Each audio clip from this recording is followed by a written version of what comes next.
This slideshow will cover some definitions and terms that you need to know in studying epic poetry. I've titled the slide The Heroic Quest in War and Homecoming because, of course, the two Greek epics that we will read by Homer are first the Iliad, which tells the story of the Trojan War, and the Odyssey, which details the challenges that Odysseus faces in going back home and also reintegrating into the society which he left. You will need to know these. This slideshow is about 15 slides long, and you will need to know this material. I will also have a copy that you can download to your computer and take notes from. An epic poem is first a long narrative poem that begins in medias res, or in the midst of things. Now, you can remember that word because you know that a median is a strip of grass in the middle of a highway. That median numbers are in the middle of the list.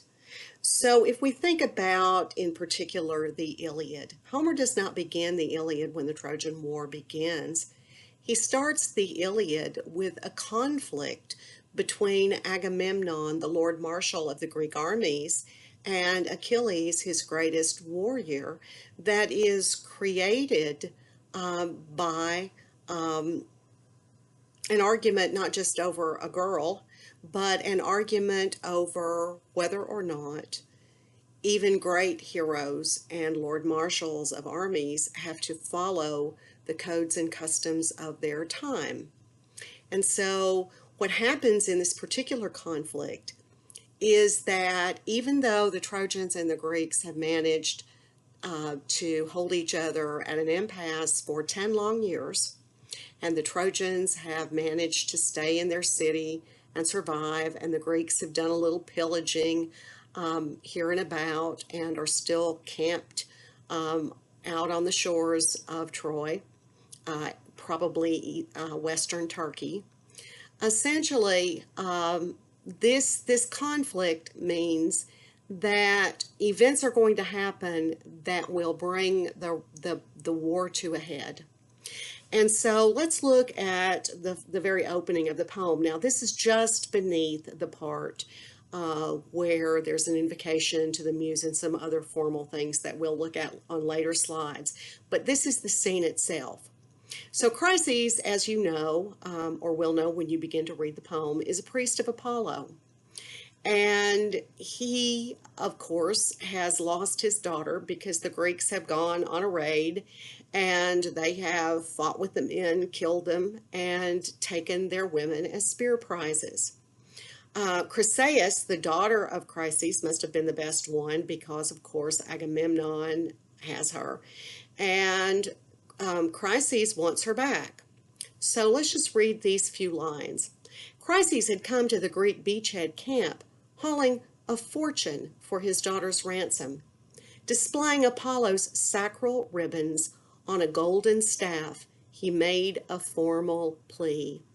Now that word formal is very important because he didn't come crying. He knows how the world works. It's certainly legitimate that the Greeks would have behaved this way. On the other hand, he is a priest and he has a fortune to offer. And so one of the things that Agamemnon does by not accepting that offer is he takes a chance on angering the god whom Chryses serves as a priest, but he is also ignoring custom. These men, I'm sorry, but these men are the ones who are important. And so Agamemnon from the very beginning commits hubris because he thinks his own fondness for this slave girl is more important than obeying the conventions and mores and values of his time. Second thing that makes an epic poem epic. It recounts events that have far-reaching historical consequences and centers on a heroic figure whose actions determine the fate of a people or a nation. This is true both in the Odyssey and in the Iliad. When Achilles tells Agamemnon that he's going to withdraw from this battle and refuse to fight because Agamemnon has dishonored him, he knows very well what will happen to the Greeks' chances of taking Troy. Now, because this is a myth, of course, the gods are involved. And we learned at the very beginning of the poem that the will of Zeus will work its way out in the end. But Achilles, who is the son of the goddess Thetis, asks his mother to go to Zeus and have Zeus interfere to restore his honor. And he lets the Greeks lose for a little while. He emboldens the Trojans. And of course, that does help ultimately bring Hector from outside the white walls of Troy and make his city and himself vulnerable. But Hector will not be the only one who dies, of course. Troy will be no more. At left is a painting by a French painter, Jean-Auguste Dominique Ingres, of the scene. It was probably painted about the same time as we were engaged in our own Revolutionary War in the United States. Notice the suppliant position Thetis takes to ask Zeus to secure honor for her son. She is on her knees. Her hands are wrapped around Zeus's knees. She's in a very vulnerable position, and she is reaching up and touching his beard. And of course, that description comes from the Iliad and the way Homer describes such scenes. The third thing that makes an epic poem so epic is that it features a setting that is vast, worldwide, even cosmic, and one of the poet's aims is to record the sheer number of people, each with his or her own history and circumstances, whose lives are decisively shaped by the events of the poem.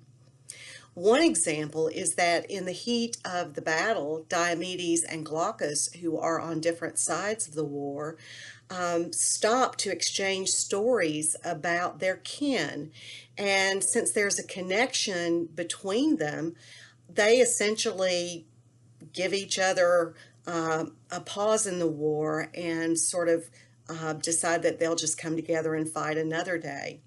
Andromache tells Hector the story about Achilles killing her brothers.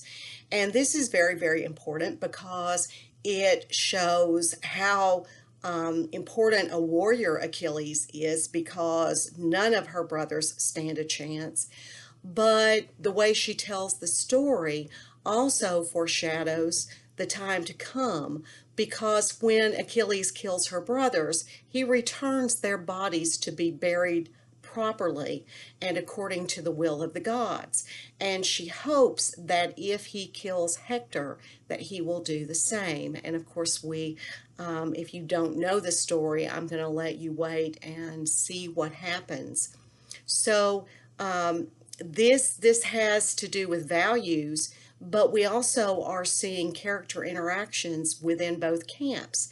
We also, of course, have scenes among the gods. The scene between Thetis, Achilles' mother, when she is begging Zeus to make the Greeks lose for a little while so that they will come back to Achilles and beg him to come back to the war, or scenes between Hera and Zeus when they have conversations. And so truly, this is a wide-ranging kind of setting that has lots and lots of figures whose experiences, motives, and values, and even backstories the poet wants to explore. An epic poem also includes an interplay between gods and human beings.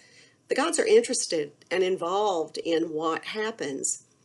Zeus, for example, is watching the Trojan War beneath, and his son Sarpedon is in a battle for his life with Achilles' best friend, Patroclus. And Zeus says, you know, I really love Sarpedon. I wish I could rescue him. And she says, well, you can do that if you want, but none of the gods will thank you. And essentially what she means is it's unseemly for him to set such an example for the other gods, because they also have favorites. Not that they aren't doing that anyway. They are interfering right and left to try to make a difference in the war. But Zeus, of course, has to set the example, and so he does not save Sarpedon. He allows his human fate, his mortal fate, to unwind. But he sweats tears of blood because he's really sad about it. And he says something like this to Hera, and I'm not sure if it's exactly this way in the translation we have for this term, but basically he says, of all the creatures of the world, none is so pitiable as man. The fifth characteristic that makes an epic poem epic is that it sums up the values and the achievements of an entire culture. And of course, if you remember back from the very beginning of class, that of course is part of the reason that it is mythic. The Greeks didn't have a Bible, they had Homer. And of course, the role of these poems in Greek culture was different from a Bible, but that did not mean that, even though it wasn't necessarily instructive, that it did not give the history, mythic history of their people, or that they did not see values and morals and ideals that they thought were important embodied in the poem. You'll also notice, I think, when you read the poem, that the Greeks and the Trojans have essentially the same culture as each other. They worship the same gods. They both value the burial of the dead. They both follow the same heroic code. And one of the reasons for the war in the first place, in fact, the reason, is that by taking Helen while he was a guest in Menelaus's house, Paris broke one of the most sacred values of that culture, that of hospitality. And it is such a great value that Zeus himself thinks that it's really, really important. It's kind of like cheating. If you offer someone sanctuary in your home, you should not rob him. And if someone offers you sanctuary in their home, you should not leave with the family silver or their wives. But there are two scenes in particular that show religious values, because we also said that myths are ritualistic. When Hector returns home and tells his mother that he cannot enter Athena's sanctuary, I want you to pay close attention when you read that scene. That's a very interesting and lovely and important scene. And I want you to notice why he tells her. And partly, of course, it is that he's eager to get back to battle because, of course, Thetis has gotten her wish granted by Zeus, her request, and the Trojans are really kicking butt. They are really, really ruling the Greeks while Achilles is not in the battle. And so he comes home basically to get his brother Paris sort of pumped up and ask Paris to join the battle and quit hanging around while other people are fighting his fight. But there's something specific that he says about the sanctuary, and there's a test question about it. There's also the wonderful scene when Hermes guides Priam into the Greek camp to reclaim the body of his sons. Even for the upcoming unit on tragedy, notice how the Greeks feel about the human body. We still have a lot of that going on. I mean, we still have funerals. We still drape coffins and flags. We still honor the dead. But they believed that if the dead were dishonored and not buried properly, the soul could not enter into the underworld. And so to desecrate the body is an act of hubris, in that what it does is it trespasses on the prerogatives of the gods. Hades is the god of the underworld. That is his domain. And so while this is a warrior culture and they can fight it out, once the body is dead, it no longer belongs to the domain of the living. It belongs to the gods. And you can tell by the behavior of the gods, if you'll notice how they protect the body, you'll see how important these particular values are. So, who are these heroes? And I used to love to teach this class in person because I would always have, usually a woman about my age, who would quite enjoy watching Lance, seeing this photo of Lance Armstrong bike racing naked in the rain. And of course, the Greek heroes were very proud of their bodies. They fought naked. They created images of gods who were naked, because the gods, of course, were simply the most beautiful version, the most idealized version of the human form. So the heroes lived lives that were highly ceremonious. They ate together. They worshiped the gods together. They went to battle together. As many soldiers have told me, they were closer in many ways to other warriors than even to their own families because of the battles that they shared together. And I did not use images of an athlete accidentally, because I think the way that that attitude about these heroes has entered our culture and stayed with us over all of these many, many centuries, and actually a couple of millennia, is in the way we treat athletes. We may grouse a little bit about how much they're paid, but there is a sense in which that while we all might be a little good at something, these are people who are specially gifted in some way that seems almost graced by gods, if I can say that. And so even though we grouse about it, we really do accept that these athletes will likely have short careers because bodies do wear out. And we accept that they will have celebrity and status and money and opportunities that we do not have. But we also know that this kid we're watching play for UK might be a million or billionaire in his future, but he's one blown knee away from losing it all. And so there it is rewarded, but there are prices to pay. And we know about football players, of course, who have problems with concussions that disable them in their old age.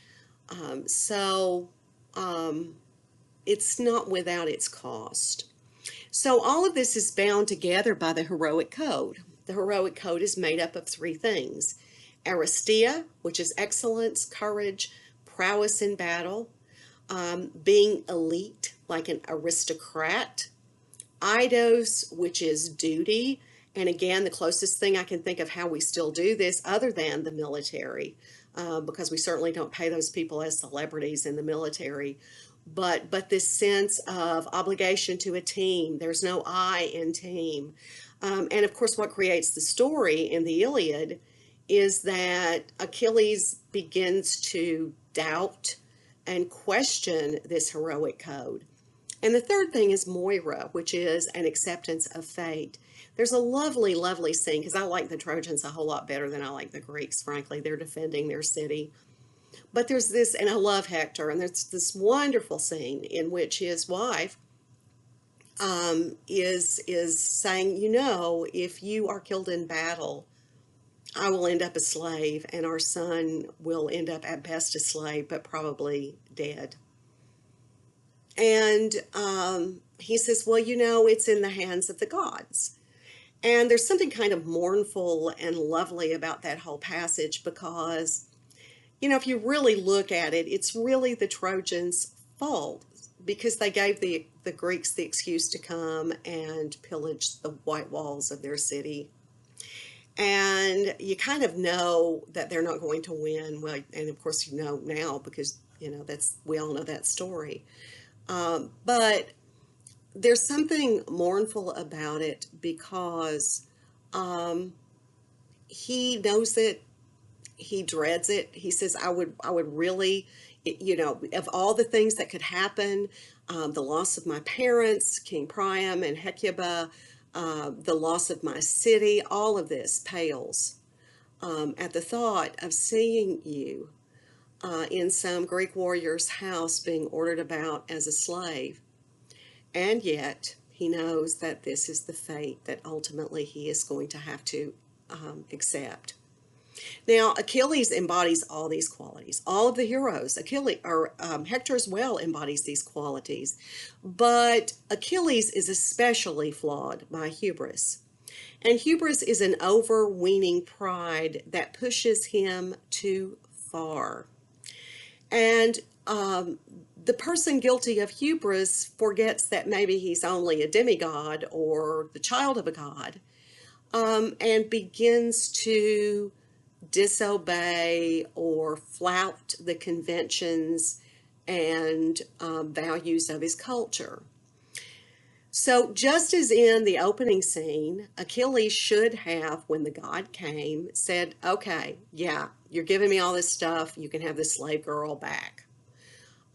Because, and who also might graciously have given her back and said, I'm the Lord Marshal, and so yeah, I should have the best things, but we can make it up later. There will be some beautiful random woman whose husband will end up getting slaughtered in battle, or father, and I'll end up with her. And of course, this is very misogynistic and not very open to seeing women as having much value. But in that culture, Chryses is doing what he's supposed to be doing, but Agamemnon spurns him and angers a god. Achilles, ostensibly, all he wants is for Agamemnon to eat crow and come back and say, oh my goodness, you're right, we cannot win without you. But the problem is that once he has left the battle, he has time to think about it. And as he thinks about it, he begins to question the code that sort of holds all this together. And at that point, he forsakes his duty and begins to be less heroic. He becomes so proud that amends can never be made to him, and nothing will ever be enough. So, the heroes of these epic poems are at the top of an elite aristocracy. It's a warrior culture focused on achievement on the battlefield and its rewards. They are often, in fact, we might argue almost always, the children of gods through the sexual union of gods with human men or women. They know their fate is to have brief lives and typically accept that. And as a result, they enjoy prizes, honors, exceptional privileges worthy of their status and excellence. They get the best women, the best cattle, horses, tripods, and armor. And these tangible material rewards, of course, would seem not particularly to have value unless we remember that they serve as reminders of the real goal. Because what they really hope for is to earn fame that will outlive their mortal bodies and confer really the only meaningful immortality that they expect to know. And at the left is Achilles with Athena, who is a champion of the Greek armies, behind him, and she stops him from killing Agamemnon because he is so angry. She seizes him up by his hair and says, no, no, don't do this, because she knows why ultimately Achilles has to be back in the battle if the Greeks are going to win. And at that point, he listens to her because he recognizes that when the god speaks, only a fool refuses to listen. And we know that Agamemnon, of course, goes well beyond that, when finally he ultimately says, I don't care if Zeus himself.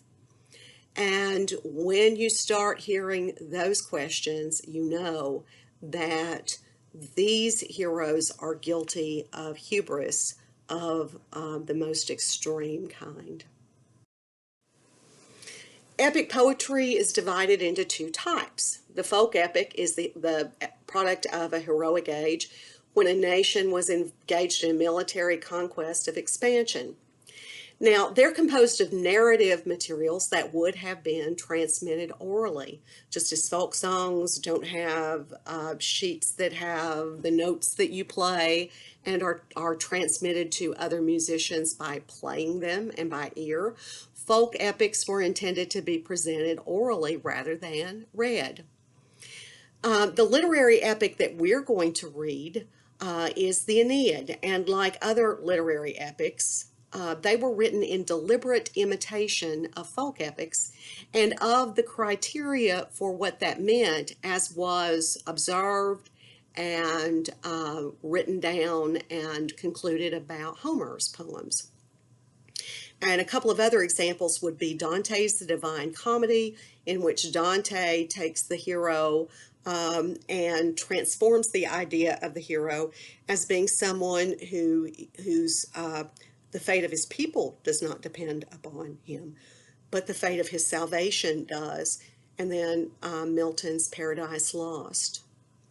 And as you will have read in the introduction to your textbook, nobody really knows who Homer was or if such a person actually existed.